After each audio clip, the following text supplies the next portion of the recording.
Okay, gentlemen, you both receive your instructions in your dressing room. Okay, right here is good. Right here is good. I want a good, clean fight. Obey my commands at all times. Above all, protect yourselves at all times. Let's go. Terence Crawford again fighting not just an opponent, but the critics, the business of boxing, as he would simply tell you, the constant haters, those who try to debase his credentials, questioning who has he really fought instead of looking at how he fights, what it looks like when he fights. Round number one, and Dre, I offer you this. Among all the analysis of what could happen in this fight that gives Kell Brook hope is that Bud Crawford at times has been a slow starter. In fact, Dre, the fight we did against Egis Kavyaskis, Egis outlanded Crawford total punches over the course of the first 3 rounds. What should be Brook's approach early on? Well, he can't get reckless, but he needs to start fast, start picking up that jab. I think Brook is realizing right now that Terence Crawford is a lot longer than he realized, and the space between, where he is now and actually hitting Crawford is a lot further than he realized. But yes, coming off 11-month layoff, being, a slow starter historically, the first few rounds, Brook wants to win those.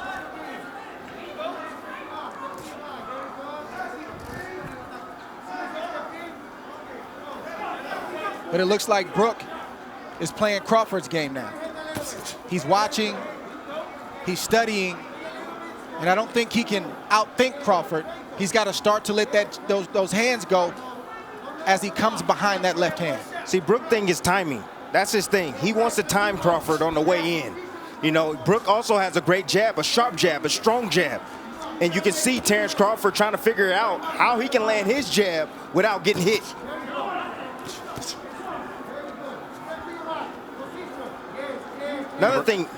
Another thing, Crawford typically comes out in the southpaw stance, but he came out in the right-handed stance, probably to confuse Kell Brook. He has power in either hand, Crawford. He has finished guys, whether it is orthodox or southpaw, but in recent years we have seen plenty of Crawford, mostly in the southpaw stance, and wildly effective in doing so. Here he comes out as a righty. And there is that jab from Kell Brook as he goes to the body against the champ. Brook jabbing extremely well right now, not just to the head, but as you just saw, also to the body. There he throws the right hand behind it. Brook has a brilliant 1-2. It's automatic. It's his favorite combination, but his jab right now is landing. He just scored with it accurately upstairs against Crawford. And that's what it's about. It's about breaking the timing and the rhythm of Terence Crawford. And you have to do that with your jab. Set it up. The power hand, which is the right hand for Brook. Crawford looking to close that gap as he goes southpaw for a moment, doubles up the right-hand jab, and then comes with a left. Good exchange here as he switches back to righty.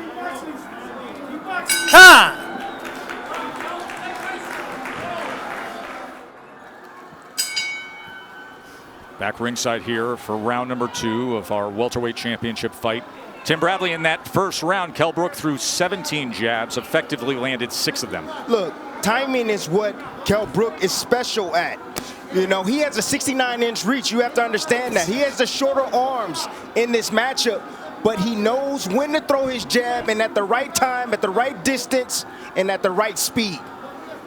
Funny to say that he doesn't have the reach. I mean, just look at the size advantage. Look at the size across the shoulders, across the back. Look at the muscles popping in the upper body of Kell Brook, and the base he has as well, that foundation with the legs.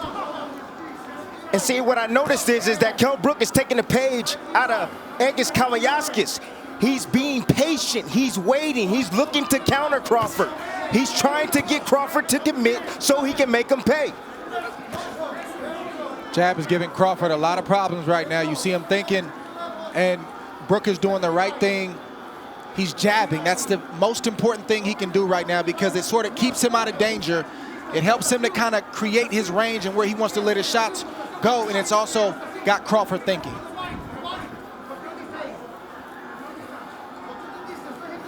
The fight's going to get interesting if Crawford is able to make adjustments. I've seen Brook have a great plan A. He's got a great boxing ability, but when fights get deep and there's time to make adjustments, like in the Spence fight, I don't see him make that adjustment. We've seen Crawford do it in the past. He's going to have to do it right now because plan A, Brook has the advantage. Spence fight happened in May of 2017. That was the last time Brook fought at this 147-pound limit. He was fighting brilliantly, and then Spence got to him with the power and scored an 11th round TKO with a broken left orbital bone suffered. You also want to see how Brook takes the shots of Crawford as he starts to land clean, flush shots.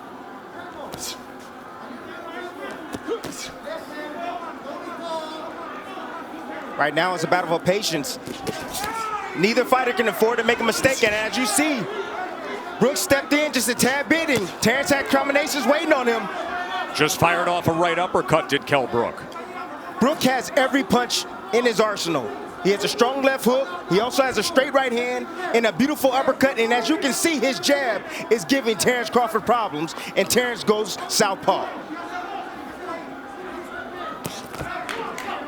Crawford switches for one of two reasons. Either he sees something or what he was doing in the right-handed stance wasn't working. What do you suspect here, Dre? I think the latter is true. The right-handed stance wasn't working, and he wants to see if he can get something going from the left-handed stance. Stop. No. And a 2 in Vegas. Joe, Tim, and Dre with you here in Vegas. Round number 3 of the championship fight. According to CompuBox, Bud Crawford opponents land just 21% of their total punches. That is #1 in the world among welterweights. So far tonight, Kell Brook is landing 36% of his punches against Terence Crawford. So don't think that Kell Brook is worried about Terence Crawford going southpaw. He's not worried about that at all because he's used to that. He comes from the English gym. He's used to seeing switch hitters in his gym, guys that switch from orthodox to southpaw. It's nothing to him. You mentioned the Ingle gym. That is the veteran British trainer Dominic Ingle, who has trained Kell Brook since the start of his career. But Ingle opted out of this world title fight due to COVID concerns because Kell Brook trains in the Canary Islands for training camp. Ingle did not want to travel and then have to quarantine nor come to the United States. So instead, Carlos Formento is the trainer in the corner of Kell Brook. First time they've ever worked together. I'll tell you one thing that the southpaw stance has done. It's taken the jab away from Kell Brook. You see he's not landing his jab consistently anymore. Well, when Crawford turns southpaw, he's not even throwing it. That's what happens. That's what turning southpaw does. But it does allow you to land a right hand like Brook just landed on Crawford right now.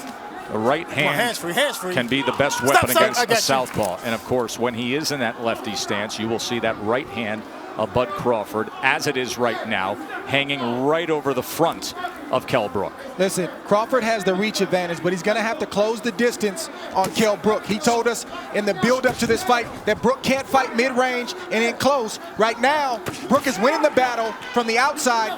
Crawford's got to slowly start to close that space. There's that right lead again from Kell Brook. Minute to go here in round 3. Pretty good start for the challenger, the former IBF welterweight champion. The guy who says he's rejuvenated. 3 fights since he lost the welterweight championship to Errol Spence. That's how Errol Spence had success against Brook. He closed the distance and started to bully Kell Brook. He started to fight him in close. Brook fought back valiantly, but he really didn't have any answers for that. See Crawford having his moments there. I see some swelling already on the right eye of Terence Crawford, in the right hand, right down the middle that just lands for Kell Brook. And there's a right hand from Crawford. Way to answer that right hand.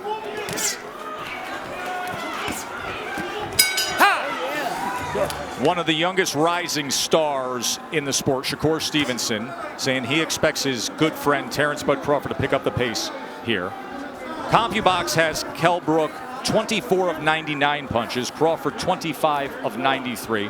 Shakur Stevenson will fight December 12th in this ring against Toka Khan Cleary. Shakur, the recent featherweight champion, now contending at 130 pounds, looking for a showdown for a belt here. Round number 4. Crawford has to continue to get his lead foot outside the lead foot of Brook to have success with his offense. That will put him in a safe position to let his combinations go. Beautiful right hand. And the champ gets to him. Get over here. Just like that. Get over here. Terence Bud Crawford hits the 6, gas. 7. Hey, come to me. Come to me. You all right? Yeah. Give you a chance. One of the best closers in the game. 27 knockouts in his career. Do we have 28 right here? This fight is also thundering in. Look at Crawford.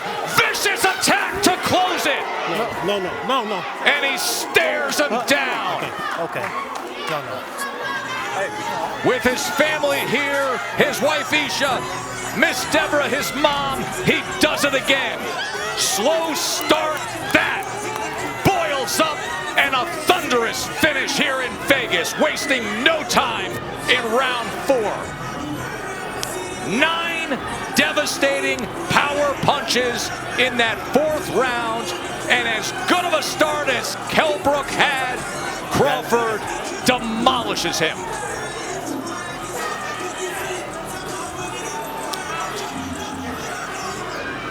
That's why this is called a 12-round fight.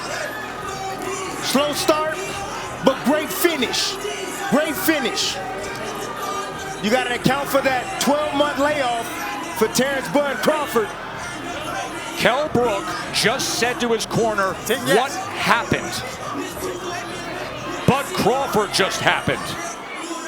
Fellas, I said I wanted to see what Kell Brook does when he tastes the power of Terence Crawford. Well, we just got our answer. There it is.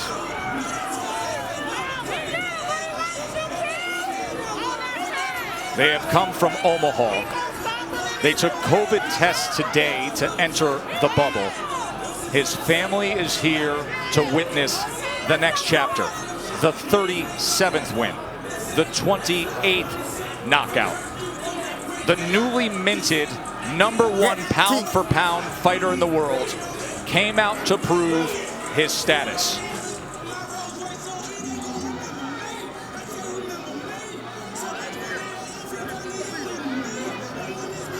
What do we say that he told us yesterday? That this is the hurt business, that you don't play boxing, and he would show everybody.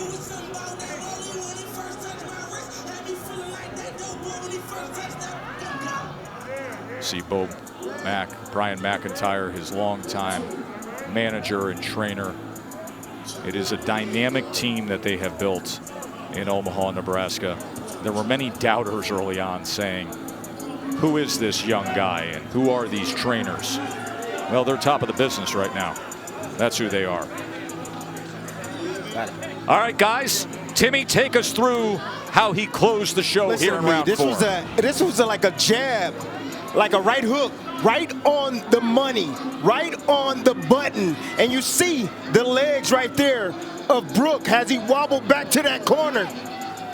Nice finish up right here, combination from Terence Bud Crawford. You know, sometimes your opponent can do the work for you. As you can see, Kell Brook was moving forward. He shot a jab out there. Crawford timed it over the top with a nice, short, I would say jab, hook, jab, hook type. That's the first knockdown. Remember, the ropes held him up. Boom. And you know, that shot wasn't even on the chin. That shot was right on the eye, and it had that type of effect on Kell Brook. That shows you what type of devastating punching power Terence Bud Crawford possesses. And then how he finishes. And Dre, he gets that look in his eyes. At this point, the fight was as good as done because Terence Crawford is one of the best finishers in the game. You can't be hurt like that against Crawford, especially knowing that he had a slow start. He wants to come in here and prove a point and remind everybody why he's atop that list, and that's how you do it. Once again, to your point, Tim, it's not a 3 or 4 round fight. It's a 12-round fight or less. And I wanted to see the reaction from Kell Brook once Terence Crawford landed a clean shot and we got our answer. And Terence finished the fight like he typically does when he gets a fighter hurt. In brutal fashion, Tony Weeks got in there just in time because things were about to get ugly. And Dre, did you see the feet placement for Terence Bud Crawford? When he got his foot outside with his lead foot, devastating combinations to finish the action. Miss Deborah's mom has a mask that reads pound for pound on it. The chopping right hands on the final sequence, and then the two piston-like driving left hands that came downward, that was brutal. Take nothing away from Kell Brook. He was here. He came to win. You can tell. You can see he was in this fight. I don't know how you had it, but it was about two rounds out to one. Let's make it official. Here's Mark Chinook.